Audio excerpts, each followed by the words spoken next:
Ibu hamil ini disuruh makan makanan anjing sama suaminya guys. Istrinya ini bahkan disuruh aborsi karena suami ibu ini baru saja bangkrut nih guys. Karena bangkrut itu istrinya ini disuruh berhemat, bahkan mandi aja suruh pakai air hujan nih guys. Bahkan saat istrinya ini lapar, dia disuruh nanam sayuran sendiri atau makan makanan anjing nih. Bahkan setiap hari istrinya ini selalu diejek oleh suaminya.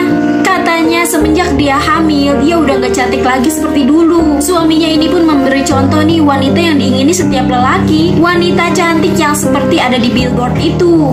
Saat musim dingin tiba, suaminya ini sengaja mematikan alat pemanasnya. Sementara suaminya ini pergi meninggalkan dia dalam keadaan kedinginan guys. Saat istrinya ini mau keluar rumah untuk minta bantuan, ternyata pintu rumahnya itu dikunci dari luar oleh suaminya. Dia pun menelpon suaminya ini dalam keadaan panik karena perutnya sudah mulai kerasa sakit nih guys, seperti mau melahirkan.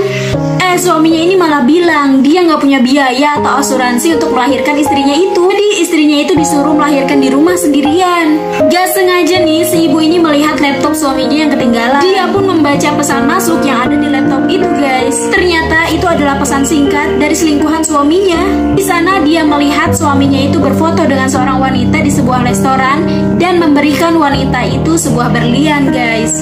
Karena si ibu ini udah emosi banget, akhirnya dia melemparkan laptop itu ke jendela nih, yang menyebabkan kaca jendela itu pun pecah nih guys. Karena di luar udara itu sangat dingin banget nih guys, si ibu ini pun gak kuat dan akhirnya pingsan. Gak lama kemudian si ibu ini pun ditolongin nih oleh tetangganya. Kalau ini pun segera memanggil ambulan dan membawa si ibu ini ke rumah sakit. Akhirnya si ibu dan bayinya ini selamat guys. Saat sedang bahagia melihat buah hatinya, si ibu ini pun sedih karena tidak bisa membayar semua biaya persalinannya. Gak lama suaminya datang nih sambil membawa surat cerai. Si ibu ini pun sedih banget. Akhirnya dia bangkit dengan mencari pekerjaan untuk membayar biaya rumah sakit dan menyewa seorang pengacara.